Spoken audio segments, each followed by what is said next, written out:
কাব্য চেতনা এটা প্ৰশ্ন আহিব তোমালোকৰ মনত প্ৰশ্নটো আহিছে নাই যে সৃজনশীল সাহিত্য আৰু কাব্য চেতনা বুলি বেলেগে কিয় দিলে কাব্য চেতনা কবিৰ একচেটিয়া সম্পত্তি নহয় সাহিত্য সৃষ্টি কোনো ট্ৰেন্ডিঙৰ বিষয় নহয়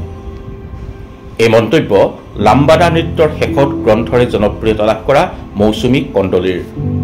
ঢেকিয়াজুলিৰ লোকনায়ক অমিয় কুমাৰ দাস মহাবিদ্যালয়ত অসম প্ৰকাশন পৰিষদৰ সৃজনশীল সাহিত্য বিষয়ক আলোচনা সত্ৰ সম্পন্ন জনপ্ৰিয় সংস্কৃতিয়ে সকলো গ্ৰাস কৰিছে কৰবাত গভীৰতাৰ সৈতে আমি আপোচ কৰিবলগীয়া হৈছে এই তাৎপৰ্যপূৰ্ণ মন্তব্য তেজপুৰ বিশ্ববিদ্যালয়ৰ সংস্কৃতি অধ্যয়ন বিভাগৰ সহকাৰী অধ্যাপক ডক্টৰ মৌচুমী কণ্ডলীৰ ৰাজ্যখনৰ উচ্চ শিক্ষা গ্ৰহণ কৰি থকা ছাত্ৰ ছাত্ৰীসকলৰ মাজত ভাষা সাহিত্য চৰ্চাৰ পৰিৱেশক অধিক গতিশীল আৰু শক্তিশালী কৰাৰ লক্ষ্য হাতত লৈছে অসম প্ৰকাশন পৰিষদে উক্ত কাৰ্যসূচীৰ অংশ হিচাপে সোমবাৰে সৃজনশীল সাহিত্যৰ বিষয়ে এক আলোচনা সত্ৰ ঢেকিয়াজুলিৰ লোকনায়ক অমিয় কুমাৰ দাস মহাবিদ্যালয়ত অনুষ্ঠিত হয় প্ৰকাশ সাহিত্য গোট লোকনায়ক অমিয় কুমাৰ দাস মহাবিদ্যালয়ৰ সহযোগত আয়োজন কৰা এই সত্ৰত সমল ব্যক্তিৰূপে অংশগ্ৰহণ কৰে গুৱাহাটীৰ ৰাধা গোবিন্দ বৰুৱা মহাবিদ্যালয়ৰ অসমীয়া বিভাগৰ অধ্যাপক বিশিষ্ট সমালোচক ডক্টৰ লিপিকা তালুকদাৰ তেজপুৰ বিশ্ববিদ্যালয়ৰ সংস্কৃতি অধ্যয়ন বিভাগৰ সহকাৰী অধ্যাপক বিশিষ্ট সাহিত্যিক তথা কলা সমালোচক ডক্টৰ মৌচুমী কণ্ডলী আৰু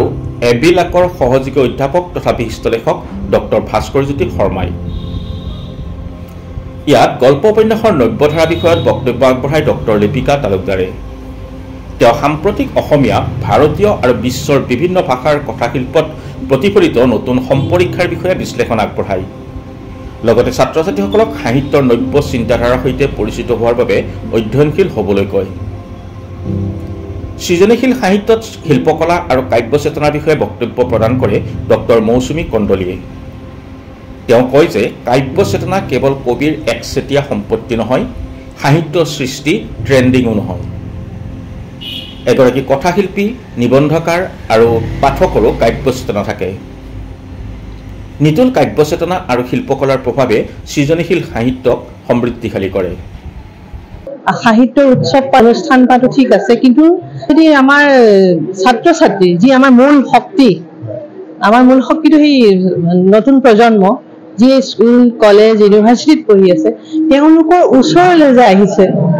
আমি এনে সাধাৰণতে গুৱাহাটী সাহিত্য উৎসৱত ভাগ লওঁ কিন্তু এতিয়া নিজে যেতিয়া এটা প্ৰতিষ্ঠান উঠি আহি মানে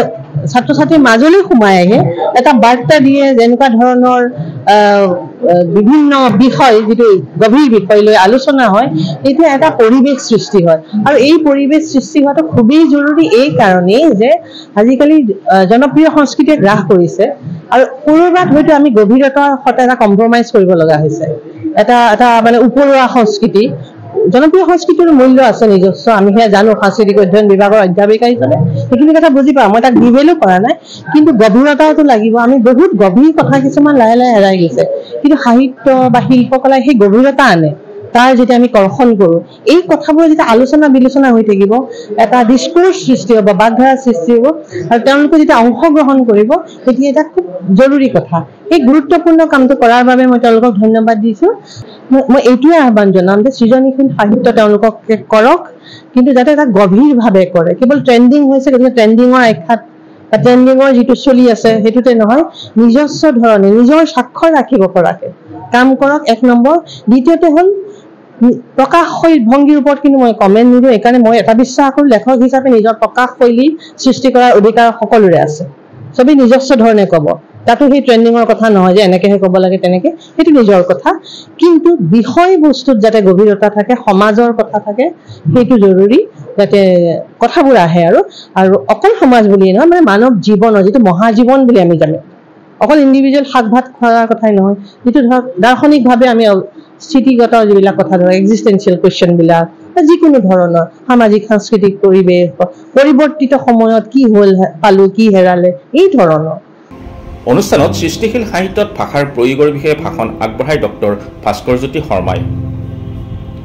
কবি তথা লেখক নৱজ্যোতি পাঠকে পৰিচালনা কৰা এই অনুষ্ঠান উদ্বোধন কৰে লোকপ্ৰিয় অমিয় কুমাৰ দাস মহাবিদ্যালয়ৰ অধ্যক্ষ ডক্টৰ সুখদেৱ অধিকাৰীয়ে